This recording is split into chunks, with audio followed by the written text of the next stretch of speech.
Бесплатен банјски туризам, бесплатни лекарски прегледи, превоз и уште во многу напредни мерки уживаат постарите лица и пензионерите од земјава. Токму денешниот меѓународен ден посветен на нивните права и услови за живеачка, ги прашавме дали и колку се задоволни од нивниот живот во Македонија, а еве што ни одговорија тие.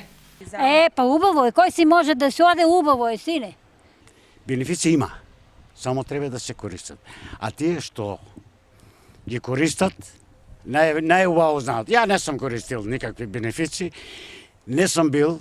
Дома лежи, искучи и така. Значи добар пензионерски Добар. Па ви добро, ние сме пензионери. Како што гледате. Добро, на лекар, натамна. Движиме се да не забравиме да одеме.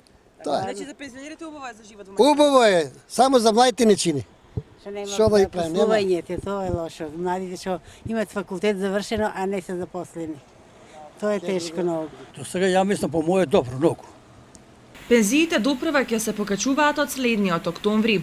А освен тоа, пензионерите ќе станат корисници на бесплатни туристички викенди веќе од следната година.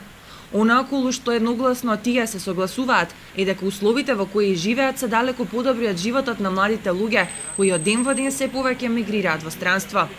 Инаку, на 14 декември 1990 година Генералното собрание на Организацијата на Обединети нации со резолуцијата 45 од 106 го прогласи 1 октомври за меѓународен ден на постарите лица со цел да се нагласи важноста на осигурувањето на животната средина, кое може да се приспособи на потребите и способностите на лицата од третото доба.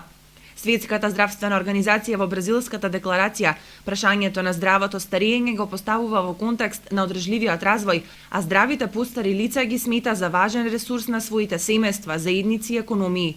Одбележувањето на меѓународниот ден на постарите лица во светски рамки започна на 1 октомври 1991